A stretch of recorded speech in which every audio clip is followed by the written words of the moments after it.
안녕하세요. 저는 경기도에 살고 있는 30대 여성입니다. 전 그렇게 길지 않은 결혼 생활 끝에 며느리를 돈 나오는 ATM기 정도로 아는 시모와 친정의 호의를 개똥으로 한 남편에게 시원하게 한 방 먹이고 이혼을 해버렸는데요. 저의 기가 막히고 코가 막힌 사연 한번 들어봐 주실래요? 저와 남편의 시작은 지인의 소개였어요. 우연히 지인과 함께하는 식사 자리에 남편도 함께 합석하게 되었고 그 자리에서 자연스럽게 소개를 받게 되었어요. 처음부터 남편이 마음에 들었던 건 아니었어요. 하지만 만나면 만날수록 괜찮은 사람이란 생각이 들었고 자상하고 다정한 남편의 모습이 좋아지며 연애까지 하게 되었죠. 그렇게 연애 3년 차에 되던 해에 남편과 저는 결혼을 하게 되었어요. 제가 남편과 결혼을 결심하게 된 가장 큰 이유는 저에게 한없이 잘하는 남편의 모습이 있기도 했지만 혼자 계신 엄마에게도 아들처럼 싹싹하게 구는 남편의 모습에 결혼을 결심하게 되었죠. 남편이 엄마에게 싹싹하게 구는 만큼 저도 자연스레 시모에게 잘하게 되었고 저흰 결혼까지 순탄하게 하게 되었습니다. 그렇게 결혼식을 마치고 꿈만 같던 신혼여행에서 돌아온 날 저흰 시댁에 선물을 드리기 위해 시댁에 들렀고 그날 전 시모가 제가 알던 시모와는 조금 다르다는 것을 느끼게 되었어요. 결혼하기 전 잠깐 만나 대화를 나눌 때는 한없이 고상하고 다정한 사람이었는데 신혼여행에서 돌아와 고심해서 준비한 선물을 드리니 대놓고 표정이 일그러지는 것이 아니겠어요? 그러면서 하는 말은 저를 더 황당하게 만들었죠. 선물이 이게 다니? 고작 스카프? 사돈 선물은 뭐 샀니? 고작이라뇨. 거기에다 고작이라고 하기엔 그 스카프는 고가의 명품 스카프였고 평소 스카프를 많이 착용한다는 남편의 의견에 따라 남편이 직접 고른 비싼 스카프였어요. 전 그 순간 어이가 없었지만 최대한 아무렇지 않은 척하며 시모의 물음에 답해줬어요. 저희 엄마는 작은 카드 지갑 샀어요. 그리고 어머님 선물은 이 사람이 어머님 스카프 좋아한다고 이 사람이 고른 거예요. 그래 엄마, 그거 비싼 명품 스카프야. 엄마 명품 스카프 갖고 싶다고 했었잖아. 사돈은 지갑이고 나는 왜 스카프야? 선물 가지고 차별하니 지금? 차별은 무슨. 엄마, 스카프가 지갑보다 더 비싸. 왜? 지갑으로 바꿔줄까? 엄마가 명품 스카프 갖고 싶다고 해서 나름 신경을 쓴 건데 지갑이 더 좋으면 지갑으로 다시 사줄게. 아니야. 이왕 사왔으니 잘 쓰마. 시모는 지갑보다 스카프가 더 비싸다는 말에 많이 당황한 듯 손사래를 치며 스카프를 야무지게도 챙기더군요. 그런 시모의 모습이 쉽게 이해가 되진 않았지만 그럴 수도 있다고 생각하려 애썼어요. 새 출발하는 좋은 날 괜한 불화를 만들고 싶지 않은 마음이 컸기 때문이죠. 거기에다 그 후에 이어진 식사 자리에선 시모는 다시 제가 알던 모습으로 돌아와 있었고 저는 그 문제를 깊이 생각하지 않고 넘기게 되었죠. 그렇게 시작한 결혼 생활은 생각했던 것보다 꽤 만족스러웠어요. 남편은 다정했고 시모는 저희의 생활에 무관심에 가까웠기에 가정에 불화가 생길 일이 전혀 없는 정도였습니다. 하지만 명절이라든지 생신날이 되면 시모가 과하게 용돈을 요구한다는 느낌을 지울 수가 없었어요. 그래도 좋은 게 좋은 거라고 형편껏 다 맞춰드리려고 노력했는데 생일을 얼마 앞둔 어느 날 시모가 전화로 이런 말을 하더라고요.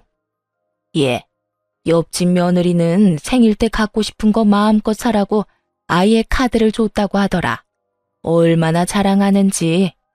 내 생일 얼마 안 남은 거 알지?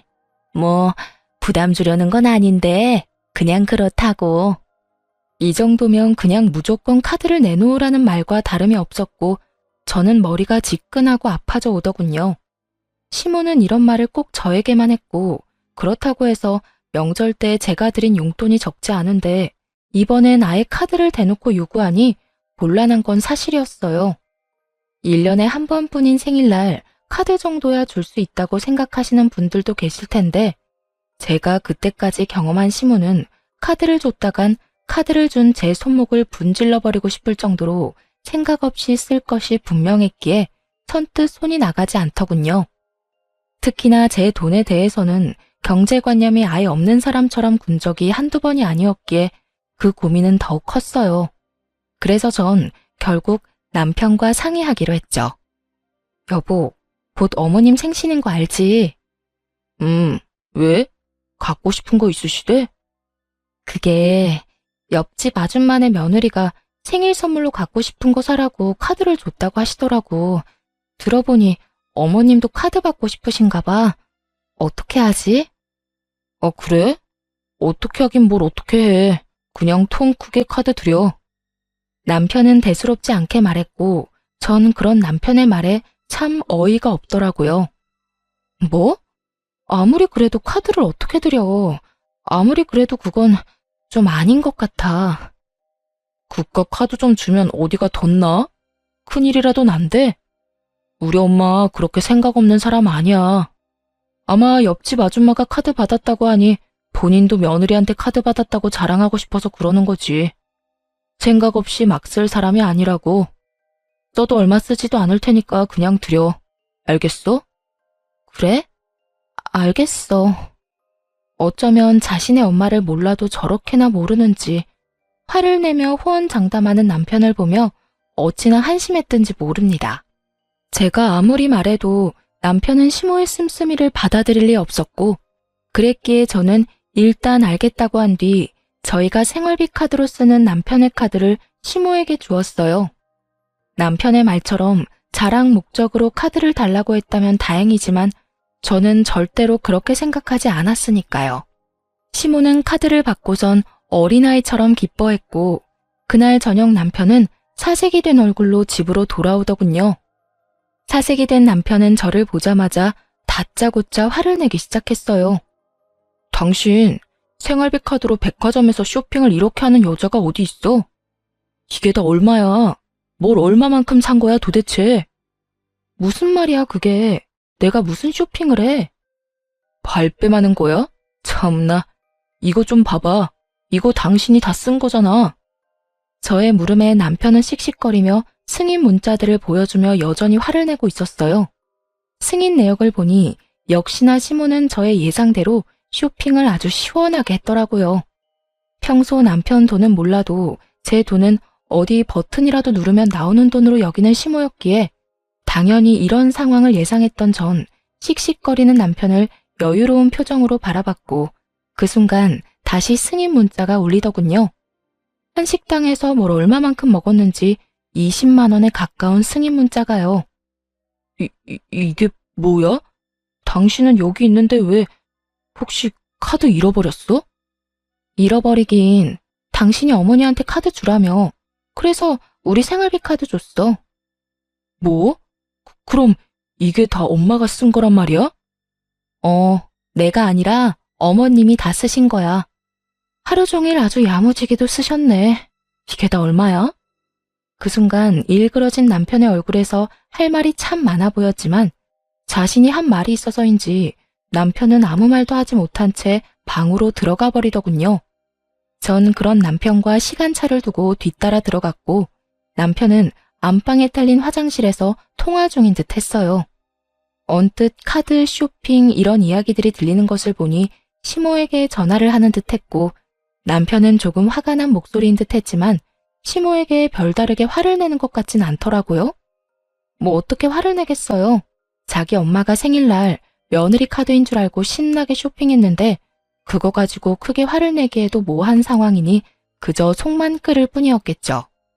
그렇게 통화를 끝낸 남편은 잠이 들 때까지 말 한마디 걸지 않았고 저 역시 그런 남편을 그냥 내버려 두었어요.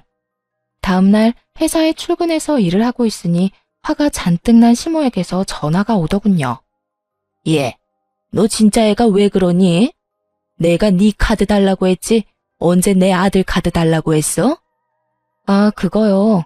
어머님이 저번에 카드 달라고 한 거 그 애한테 말했더니 형식상 옆집에 자랑하고 싶어서 카드를 달라고 했을 거다. 절대로 생각 없이 막 쓰실 분이 아니다. 라고 하길래요. 그렇다면 아무 카드나 상관없다 싶어서 생활비 카드로 드린 건데 무슨 문제가 있나요? 아무것도 모르는 척 낭창하게 답하는 제 대답에 시모는 할 말을 잃은 듯 거친 숨소리만 들리더군요. 저는 거기에서 멈추지 않고 정말로 아무것도 몰라서 묻는다는 듯 말을 이어나갔어요. 설마 어머님 막 쓰신 건 아니죠? 그이가 어머님은 그렇게 몰상식하게 자식들 카드로 사치 부리는 사람이 절대 아니라고 저한테 호언장담했거든요. 그럴 리가 있니? 그냥 물어본 거다. 보니까 우리 아들 카드길래 그냥 물어본 거야. 아, 그러셨어요? 그래서 어머님도 옆집 아주머니께 자랑 좀 하셨어요? 그래. 아주 실컷 자랑했어. 그럼 끊으마. 시모는 짜증 가득한 목소리로 전화를 끊어버렸고, 이로써 저는 시모가 제 생각과는 전혀 다른 사람이란 걸 확실하게 알게 되며 시모와 거리를 두며 지내게 되었어요. 시모와 거리를 두고 지내니 남편과의 관계도 나빠질 일이 없었고 나름 화목한 하루하루를 보내고 있었죠. 그러던 어느 날 전 하루 연차를 내고 친정에서 시간을 보내기로 했고 엄마와 밥도 먹고 오랜만에 휴식을 취하며 엄마가 휴대전화에 깔아달라고 했던 앱들을 깔고 있었어요. 그런데 그때 입금 알림이 울렸고 그 순간 제 두 눈을 의심하고 말았죠. 남편 이름으로 입금된 금액 5만 원. 참 경악스럽더라고요. 그 당시 저와 남편은 매달은 부담스러워 드리지 못하고 3개월에 한 번씩 양가 부모님께 용돈을 드리고 있었어요. 친정은 남편이, 시댁은 제가 드리고 있었는데 암묵적으로 정해진 금액이 30만 원에서 50만 원이었던 터라 저는 그렇게 드리고 있었는데 남편은 달랑 5만 원이라니 황당할 수밖에요. 전 그 자리에서 그간 입금 알림 문자들을 살펴보았고 남편 역시 처음엔 저와 비슷하게 보내다가 지난 1년 가까이는 5만 원을 보냈더군요. 5만 원이라니 저희 엄마를 무시하는 것도 정도가 있지. 이 정도면 그냥 보내지 않는 것이 더 낫지 않나요? 아무리 형편에 맞게 드리는 용돈으로 성의 표시라도 한다는 것이라지만 몇 달 뒤에 있는 자기 부모님 결혼기념일 기념으로 해외여행을 보내드린다고 큰돈을 들여 비행기 티켓부터 숙소까지 예약했다는 것을 뻔히 아는 상황이라 더욱 화가 나더군요. 전 괜히 엄마까지 신경 쓰이게 하고 싶지 않아 아무런 티를 내지 않고 시간을 보내다 집으로 돌아왔어요. 부글부글 끓는 마음을 안고 남편을 기다렸죠. 퇴근한 남편이 돌아오자 저는 현관문에서부터 남편에게 따져 물었죠. 당신 진짜 너무한 거 아니야? 다짜고짜 너무하다니 무슨 말이야? 알아들을 수 있게 말해줘야지. 나 다 알고 있어. 당신 근 1년 동안 우리 엄마한테 용돈 5만 원씩 보냈더라. 우리 엄마가 거지야? 5만 원이 없을까봐? 그럴 거면 차라리 보내지 말았어야지. 난 매번 당신 집에 적을 땐 30만 원, 많을 땐 50만 원씩 드리는 거 뻔히 알면서 뭐 5만 원? 지금 장난해? 우리 집이 그렇게나 만만하게 보였어? 애초에 양갓집에 3달에 한 번씩 용돈 주자는 사람도 당신이었잖아. 이러려고 용돈 주자고 했어? 아니 그게 아니라 당신도 알잖아. 우리 엄마가 그때 생활비 카드로 쇼핑도 과하게 하기도 했고 이번에 부모님 결혼기념일에 여행 보내드린다고 돈도 많이 쓰기도 해서 여유가 없었어. 그걸 말이라고 해? 그럴 거면 아예 보내질 말든가 나한테 말하든가 했어야지. 애들 용돈 주는 것도 아니고 3달에 한 번, 그것도 당신이 그렇게 하자고 해서 드리는 용돈인데 그걸 딸랑 5만 원을 보내는 게 말이 된다고 생각해? 그리고 당신이 5만 원씩 보내기 시작한 게 1년이 다 돼가던데 그걸 변명이라고 하고 있는 거야? 지난 1년 동안 그렇게 힘든데 최근에 당신 부모님 해외여행 보내드릴 생각은 어떻게 했어? 다 말이 안 되잖아. 미안해. 이리저리 좀 힘들어서 그랬어. 내가 힘들다고 안 보내기엔 장모님이 기다릴 것 같아서. 그래도 5만 원은 아니었는데 미안해. 한 가지 확실하게 말할 수 있는 건 장모님을 무시한다거나 그런 건 전혀 아니었어. 난 장모님도 아무 말씀 안 하시니까 지레심작으로 괜찮으신가 보다 하고 안일하게 생각했어. 정말 미안. 그런데 어떻게 알았어? 혹시 장모님이 말씀하셨어? 우리 엄마가 그런 말을 했겠어? 그런 말을 할 거였으면 당신이 5만 원도 용돈이라고 처음 보냈을 때 당장 말했었겠지. 내가 오늘 친정 가서 엄마 휴대전화 정리해주다가 봤어. 내가 진짜 엄마 볼 면목이 없어서 어쨌든 당신한테 정말 실망이야. 남편은 다시 한번 절대 친정을 무시하려고 했던 행동이 아니라며 싹싹 빌었지만 저는 이미 마음이 상할 대로 상해버렸고 죄인 얼굴을 하고 비는 남편에게 이렇게 말했어요. 다 됐고 앞으로 각자 집은 각자 알아서 챙기자. 생신, 명절, 어버이날 그게 뭐든 다. 각자 집은 각자 알아서 챙기자는 말이야. 그리고 당신 한 번만 더 우리 엄마한테 이딴 식으로 대했다간 나 가만히 안 있을 테니까 그런 줄 알아. 알겠어. 정말 미안해. 남편은 그날 이후 저와 엄마에게 다시 잘하려는 모습을 보였고 전 그런 남편을 보며 이렇게 이혼하는 건 아니라는 생각에 마지막이라는 심정으로 남편을 받아들이려고 노력했어요. 그렇게 시간은 흘러 다시 용돈을 드리는 날이 다가오고 전 남편에게 통보했듯이 시댁이 아닌 친정으로 용돈을 붙여드렸어요. 하지만 이런 저와는 달리 남편은 시댁에 용돈을 주지 않은 듯했고 시모에게서 전화가 왔더라고요. 예, 너 왜 이번 달에는 용돈 안 주니? 혹시 잊었니? 넌 나이도 젊은 애가 그런 걸 잊고 그러니? 나 오늘 돈 쓸 때 있으니까 얼른 붙여주려무나.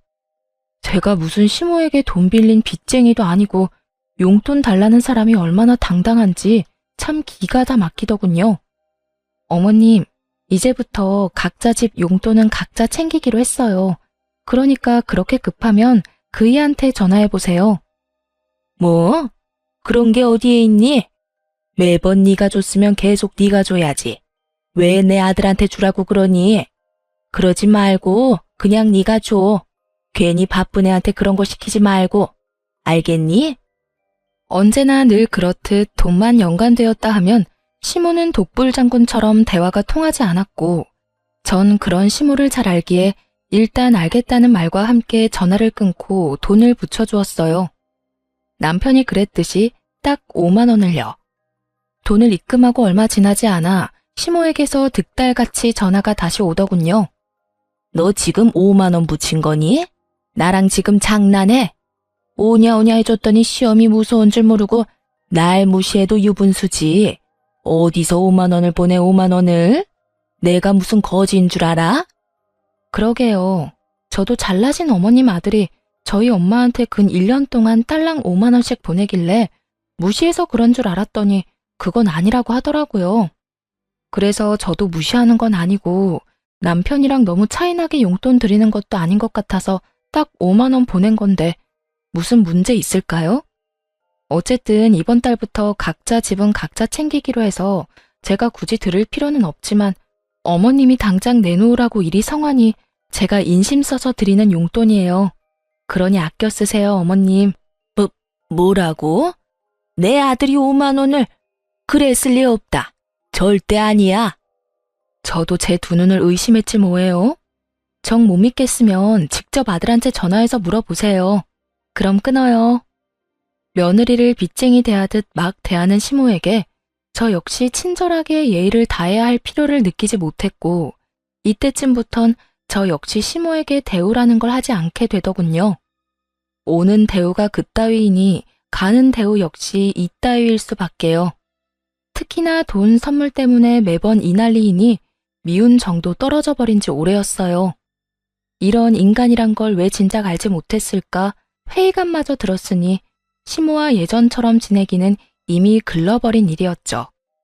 한 번만 더 전화가 온다면 어떻게 대응을 해줄까 고민했지만 시모는 더는 저에게 전화가 오지 않았고 시모 대신 화가 잔뜩 난 남편이 집에서 퇴근한 저를 기다리고 있더군요. 당신 우리 엄마한테 다 말했어? 내가 장모님 용돈 5만 원 드렸던 거 다 말했냐고. 왜? 왜? 지금 그게 할 말이야? 그런 걸 왜 말해? 우리 엄마 당신 때문에 해외여행도 안 간대. 내가 그렇게까지 힘든 줄은 몰랐다고. 그냥 여행 안 가도 되니까 생활에 보태 쓰라고 하더라.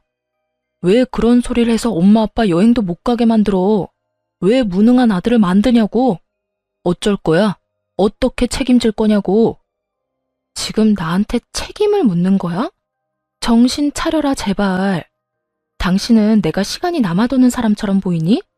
내가 시간이 남아돌다 못해 심심해 미치기 직전이라 어머니한테 전화까지 해서 어머님 잘난 아들이 우리 엄마한테 용돈이랍시고 5만 원씩 주고 있었더라 하고 미주알 고주알 다 말하고 다녔을까봐? 그럼 엄마가 어떻게 한 거야? 어떻게 알았겠어. 상황이 머리에 안 그려지니? 그 대단하신 당신 엄마가 나한테 오늘 전화 왔더라. 용돈 내놓으라고. 난 무슨 어머니한테 빚이라도 진 줄 알았어. 고함 지르는 것도 모자라서 욕까지 하면서 돈 내놓으라고 하는데 내가 참 할 말이 없더라고. 그래서 5만 원 보내드렸더니 더 난리 부리시던데. 그래서 다 말해드린 거야. 해외여행? 참나 진짜. 그냥 잘 됐다고 생각해. 그렇지 않아도 그 여행 예약 때문에 금전적인 타격도 컸을 텐데 다 취소하고 그 돈으로 용돈이나 더 챙겨드려. 아까 어머님이 오늘 꼭 쓸 데 있다고 돈 빨리 달라고 하던데. 아무리 그런 상황이라도 꼭 그런 말까지 해야 했어? 그리고 그런 상황이면 나한테 말해서 용돈 드리라고 하면 되지. 꼭 나한테 복수하는 사람처럼 겨우 5만 원을 붙여줬어야 해? 당신 정말 너무한 거 아니야? 너무한 사람이 누군데. 회사에서 일하는 시간인 거 뻔히 알면서 전화해서 돈 맡겨놓은 것처럼 돈 내놓으라고 욕하는 건 안심해? 아니, 어머님은 내가 돈 나오는 기계도 아니고 왜 매번 당신 돈은 그렇게나 아까워하면서 내 돈은 당연한 거라고 생각하시는 거야? 그 생각 자체가 너무한다고 생각 안 해? 전 그간 쌓였던 말을 뱉어냈고 그런 저를 보던 남편은 씩씩거리며 집을 나가버리더군요. 그렇게 집을 나가버린 남편은 새벽까지 돌아오지 않았고 늦은 새벽 다른 사람도 아닌 엄마에게서 전화가 걸려왔어요. 저는 걱정스러운 마음에 전화를 받았고 엄마는 다급한 목소리로 집으로 빨리 오라고 하더군요. 남편이 지금 친정에 왔다면서요. 희정아, 너 지금 빨리 집으로 좀 와. 엄마, 왜? 무슨 일 있어? 이 새벽에 무슨 일이야? 그게 정서방이 지금 여기에 왔어. 보기엔 술 많이 먹은 것 같은데 엄마 혼자서는 감당이 안 돼. 뭐? 정서방이? 그래, 보니까 많이 속상한 일이 있었는 것 같은데 빨리 와서 데리고 가려무나. 수학이 넘어 엄마의 다급한 목소리와 함께 잔뜩 취한 남편의 목소리가 들려오는데 정말 이게 무슨 일인가 싶더군요. 전 서둘러 친정으로 갔고 현관문을 열고 마주한 장면은 정말 최악 중의 최악, 가관 중에 그런 가관도 없더군요. 온 거실에 남편이 풍기는 술 냄새로 가득했고 제 몸 하나 가누지 못하고 있는 남편은 엄마를 향해 제 욕을 서슴없이 하며 술주정을 부리고 있더군요. 장모님 잘난 그 딸이 글쎄 남편 무시하는 것도 모자라 시댁까지 무시하고 있다고요. 정서방, 자네 많이 취했네. 할 말 있거든 내일 하고 오늘은 그만 돌아가게. 네, 저 취했습니다. 술 좀 먹었어요. 제가 왜 이렇게 술 먹었는지 아세요? 글쎄, 오늘 우리 엄마한테 5만 원을 보냈다네요. 어쩌면 그럴 수가 있냐고요. 제가 5만 원 보냈다고 자기도 5만 원 보냈대요, 글쎄. 이게 말이나 되나요? 친정이랑 시댁이 같냐고요. 저 여자 아주 몹쓸 여자예요.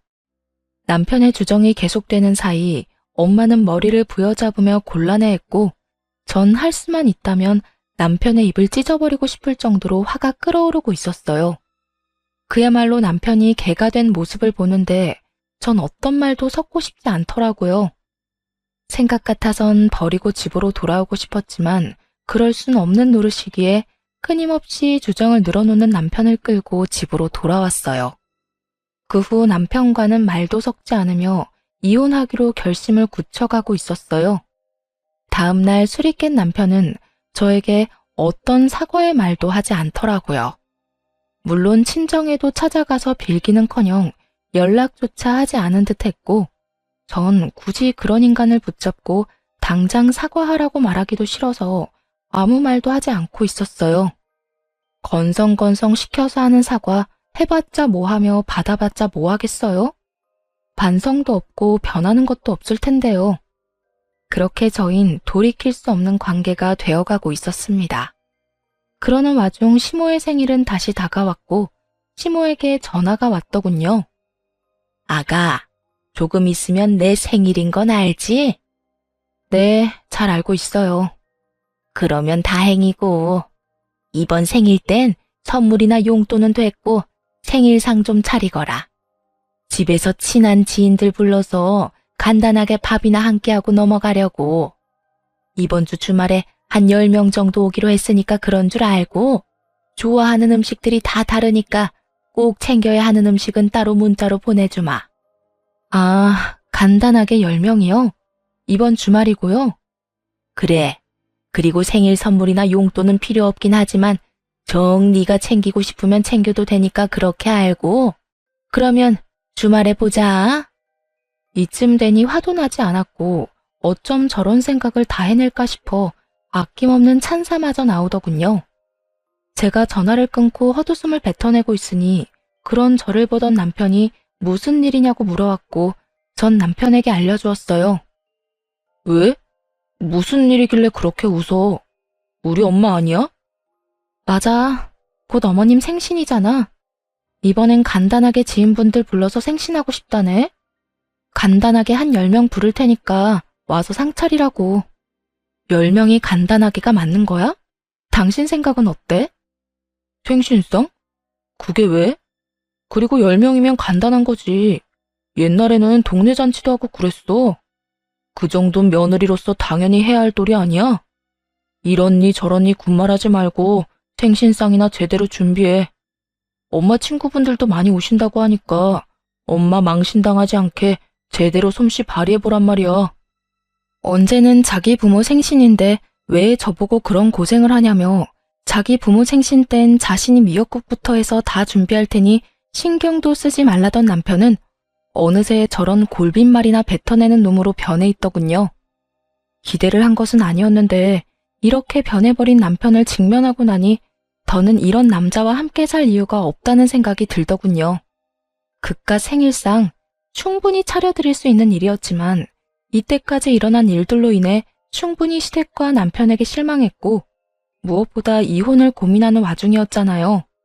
친정에서 그런 잘못까지 저질러 놓고서도 관계의 개선을 위해 전혀 노력하지도 않는 남편을 보며 저 역시 가정을 지키는 것을 포기한 것이었죠. 그렇게 이혼을 결심하는 그 순간에도 시모는 눈치도 없이 생일상에 꼭 올려야 할 음식들을 문자로 보내오고 있었고 전 이렇게까지 하는 시모를 보며 이혼 통보의 날을 시모의 생일로 정하게 되었습니다. 드디어 기다리고 기다리던 시모의 생일날 전 남편과 함께 시댁으로 향했고 당연히 양손 가득 장을 봐올 거라 생각했던 시모는 빈손으로 시댁에 들어서는 저를 보며 이렇게 말하더군요. 예, 너 왜 빈손이니? 재료는 장 안 봐서 왔니? 아, 혹시 출장 뷔페 불렀니? 하긴 요새는 그렇게도 많이 한다고 하더라. 쓸데없이 가짓수 많이 하지 말고 제대로 된 음식 몇 가지 제대로 예약하지 그랬어. 음식은 괜찮게 한다니? 오늘 오는 친구들이 입이 고급이라 걱정스럽긴 하네. 시모는 혼자 김칫국을 사발채 들이키고 있었고 저는 그런 시모와 남편에게 할 말 있다며 잠시 앉아보라고 했죠. 그렇게 시모와 남편은 제 앞에 나란히 앉았고 전 준비한 말들을 시작했어요. 어머님, 오늘 출장 뷔페는커녕 생일상 준비조차 안 했으니까 지금이라도 친구분들 오지 말라고 연락하세요. 제 말에 시모와 남편은 인상을 있는 대로 구기더니 차례대로 저에게 따져 묻기 시작하더군요. 그게 무슨 말이니? 생일상을 안 차린다니? 너 오늘 내 생일인 거 잊었니? 생일상도 안 차릴 거면 여기에 왜 온 거야? 그러게, 당신 지금 무슨 말을 하고 있는 거야? 오늘 엄마 생일상 준비하라고 했었잖아. 며느리가 돼서 그 정도는 당연히 해야 한다고 했던 내 말 잊었어? 하나뿐인 며느리가 하나뿐인 시어머니 생일상 하나 못 차린다는 게 말이 된다고 생각해? 두 사람은 사태 파악을 전혀 하지 못하고 저에게 따져묻기 바빴고 전 그런 두 사람에게 통보했습니다. 당신 말이 맞아. 그러니까 나이 집 며느리 더는 안 할 거거든. 어머님, 저희 집 며느리 자리 반납할게요. 더는 더럽게 치사해서 못 해먹겠어요. 그러니까 제가 생신상이든 밥상이든 차릴 필요가 없지 않나요? 저의 통보에 시모는 멍하니 저를 바라보았고 남편은 득달같이 몸을 세우며 저에게 따져 묻더라고요. 뭐? 그게 무슨 말이야? 며느리를 안 한다니? 설마 이혼이라도 하자는 말이야? 이혼해. 나 더는 이런 집 며느리도 당신 부인도 못 해먹겠어. 야, 이런 일로 이혼은 무슨 이혼이야? 생신상 차리는 게 뭐라고 이혼까지 해? 당신 이것밖에 안 되는 사람이야? 당신 정말 멍청하구나. 내가 이까지 생신상 때문에 이혼까지 하겠어? 그러면 도대체 왜 이혼까지 하자는 거야? 이걸 모르니까 이혼하자는 거야. 당신 우리 친정에서 그런 일 있고 나서 우리 엄마한테 찾아가서 용서는 빌었어? 찾아가지는 못하더라도 전화로 용서는 구했냐고. 그것뿐이야. 이때까지 당신이 나한테 한 모든 행동들 너무 실망스러웠지만 꾹꾹 참았는데 더는 안 되겠어. 사위로서 도리는 다하지도 않으면서 며느리로서 도리는 과하게 바라는 당신이랑 더는 살고 싶지 않아. 남편은 자기가 저지른 잘못은 아는지 말이 없었고 그런 남편을 대신해 시모가 저에게 따지고 묻기 시작하더군요. 용서? 내 아들이 왜 사돈한테 용서를 구해야 해? 내 아들이 뭘 그렇게 잘못할 일이 있다고? 용서는 네가 나한테 구해야지. 이게 무슨 버릇없는 짓거리야? 어디 시어미 앞에서 이혼을 운운해? 어머님 그 잘난 아들이 꼭두 새벽에 만취가 돼서 친정에 찾아갔어요. 그뿐이에요. 저희 엄마 들으라고 제 욕을 또 얼마나 했는지 몰라요.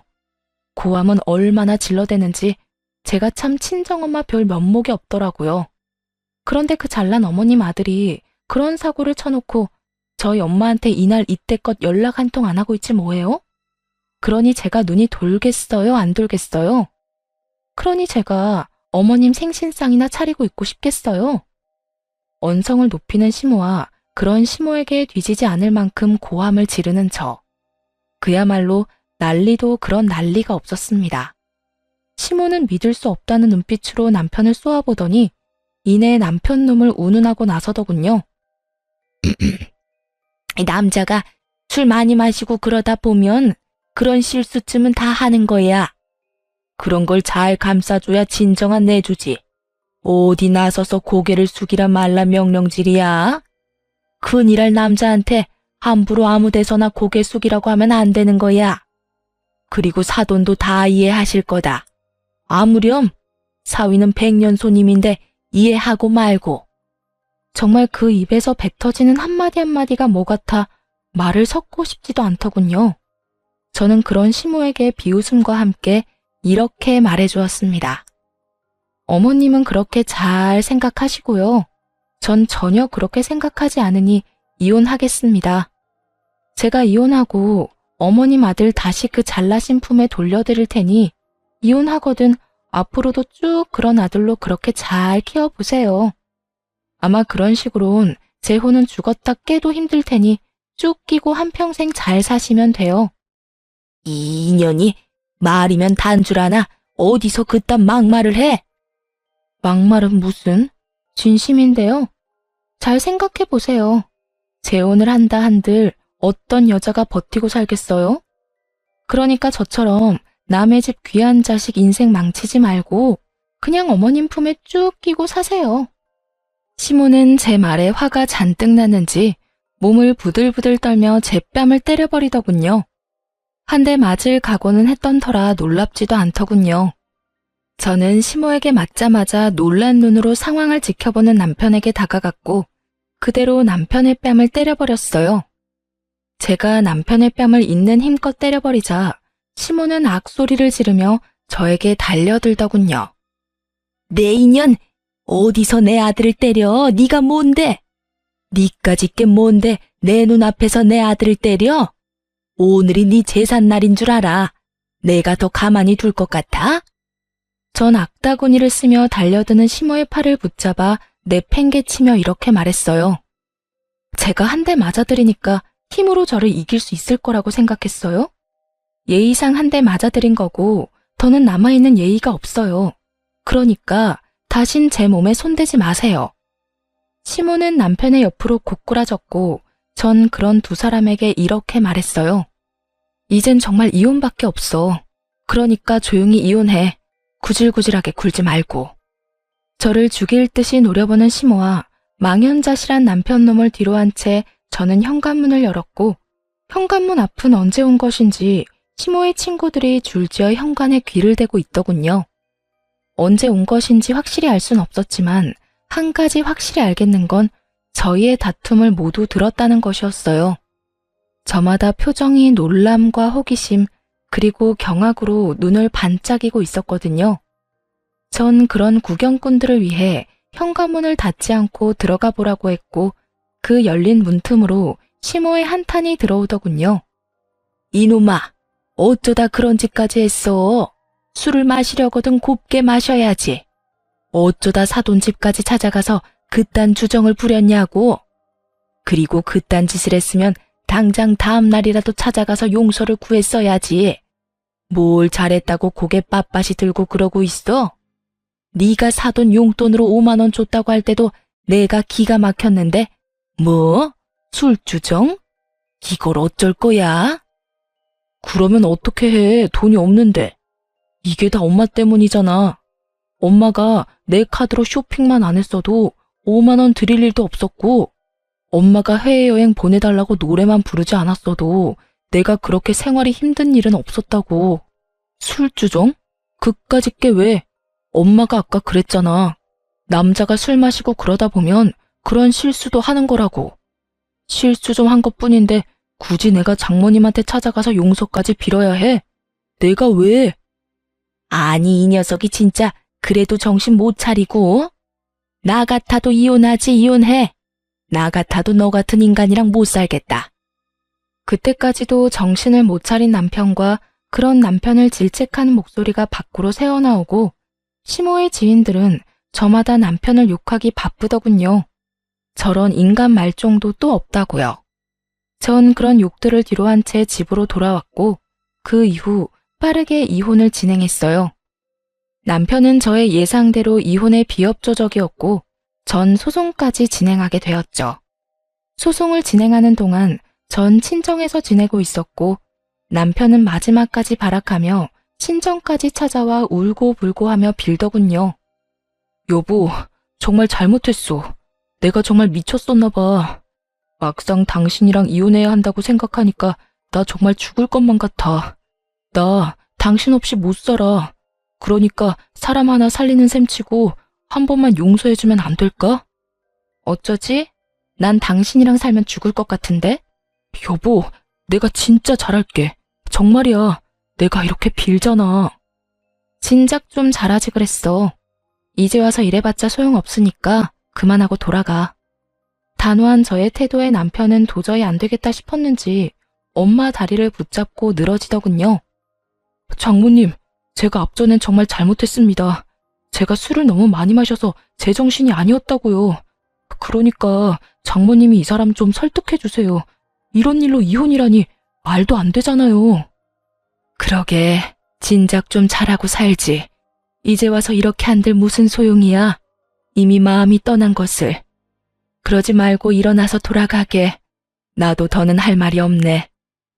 장모님, 그런 일 있기 전까지 제가 얼마나 잘했습니까? 이번 한 번만 넘어가 주시면 그것보다 곱절로 더 잘하며 살겠습니다. 정말이에요. 각서라도 쓸 수 있으니 한 번만 더 믿어주세요. 남편 놈은 아예 엄마의 발밑에서 눈물 콧물 다 쏟으며 애원했지만 그간 이야기를 다 들은 엄마는 마음을 돌릴 리 없었고 한참을 빌던 남편은 지쳤는지 축 처진 어깨를 하고 돌아가더군요. 그 꼴을 보는데 안쓰러운 마음이 들기는커녕 다시는 찾아오지 말라고 소금까지 뿌려주었습니다. 그렇게 이혼만 마무리되길 기다리는데 시모까지 친정으로 찾아왔더군요. 전혀 예상치 못한 시모의 방문에 이게 무슨 일인가 싶더군요. 시모는 엄마의 손을 붙잡고 울며 빌기 시작했고 그 악어의 눈물엔 다 이유가 있더군요. 사돈, 앞날 창창한 애들 이혼까지 해서 되겠어요? 그러지 말고 사돈이 설득 좀 시켜주세요. 아이고 사돈, 저한테 이러셔도 아무 소용 없어요. 이미 마음이 떠났더라고요. 마음은 떠났는데 몸만 붙잡고 살라고 할 수도 없는 노릇이고 그냥 이혼하는 게 애들 앞날을 위해서도 좋은 일 같아요. 사돈, 저 좀 살려주세요. 저도 그렇게 생각하고 그냥 이혼시키려고 했습니다. 그런데 바깥 양반이 모든 걸 알고 난리가 났습니다. 며느리 맘 안 돌려놓으면 저도 제 아들도 가만두지 않겠다고요. 그러니까 두 사람 살린다고 생각하고 다시 한 번만 설득 좀 해주세요, 사돈. 이렇게 부탁드릴게요. 시모는 아예 엄마에게 고개까지 숙이며 애원했고 그런 시모의 모습을 보며 그럼 그렇지 싶더군요. 아들이 뻔히 잘못한 걸 다 알면서도 제 앞에서 아들 편만 들던 시모가 저렇게 갑자기 고개를 숙이고 들어올 리가 없었으니까요. 평소 집안일은 시모에게 믿고 맡기는 시부는 가정 내에서 이런 일이 일어나는지도 몰랐을 테고 믿고 맡긴 결과가 아들의 이혼이라니 화가 머리끝까지 난 것이었겠죠. 거기에다 시모의 생일날 모인 지인들은 시부도 아는 지인들이었으니 시부의 귀에 이혼 사유가 들어가고도 남았을 테고요. 화를 잘 내지 않는 대신 한번 화를 내기 시작하면 끝장을 보고야 마는 시부의 정성을 잘 아는 저였기에 시모의 저자세가 이해되고도 남더군요. 시모는 계속해서 엄마에게 매달리고 있었고 다른 사람도 아닌 시모가 그런 식으로 나오니 엄마도 남편에게만큼 강경하게 대응하지 못하고 있더군요. 전 그런 시모의 손을 휙 뿌리쳐주곤 이렇게 말했어요. 이제 와서 이래봤자 아무 소용없어요. 마음 약한 우리 엄마한테 울고불고 하면 어떻게 될 줄 아셨나 본데 이혼하는 당사자는 저예요, 저. 우리 엄마가 아니고요. 아가, 내가 정말 잘못했다. 네가 한 번만 마음 돌려주면 앞으론 너희한테 연락도 하지 않으마. 집안 행사에도 네가 오고 싶지 않다면 오지 않아도 되고 그까짓 용돈도 안 줘도 돼. 그냥 내 아들이랑 살아만다오. 응? 왜 잘못을 저지른 것들은 뒤늦게 후회하는 척을 하며 악어의 눈물을 흘려대는지 모르겠더군요. 그러게 진작 잘하지 말이에요. 저번 머리채를 잡으려던 그 순간과는 180도 다른 모습으로 저희 앞에 엎드렸고 전 그런 시모에게 이렇게 말했어요. 저는 어머님 아들이랑 1분 1초 같이 살아만 주는 것도 싫습니다. 그러니까 이만 돌아가 주세요. 계속 이러면 제가 끌어낼 수밖에 없어요. 이 인연이 뭐? 끌어내? 네가 감히 누굴 끌어내? 누군 니까지 년이 예뻐서 이런 줄 알아? 나도 그 영감탱이 아니면 여기서 이러는 일도 없었어. 당장 이혼시키고 새장가 보내면 되지. 이혼이 여자한테나 흠이지 남자한테도 흠인 줄 아니? 남자는 얼마든지 처녀한테 장가 갈 수 있다고. 그리고 사돈도 그러는 거 아닙니다. 사람이 이렇게 빌면 말이라도 그렇게 해본다고 하면 어디가 덧납니까? 얘가 누굴 닮아서 이리도 독한가 했더니 다 사돈 피었나 보네요.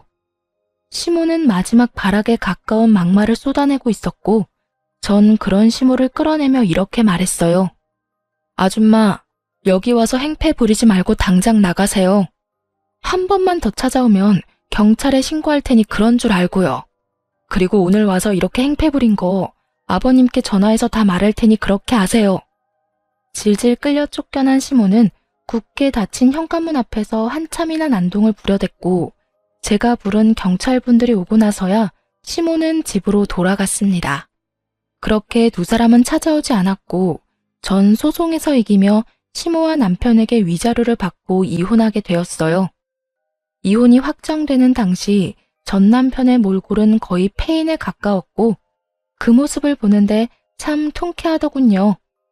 저딴 인간 때문에 망친 제 인생이야.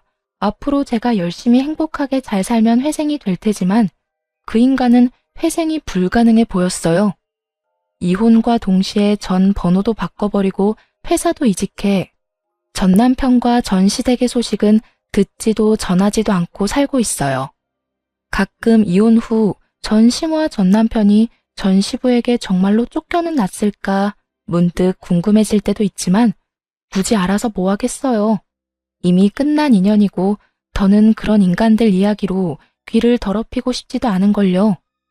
전 이직한 회사에서 잘 지내고 있습니다.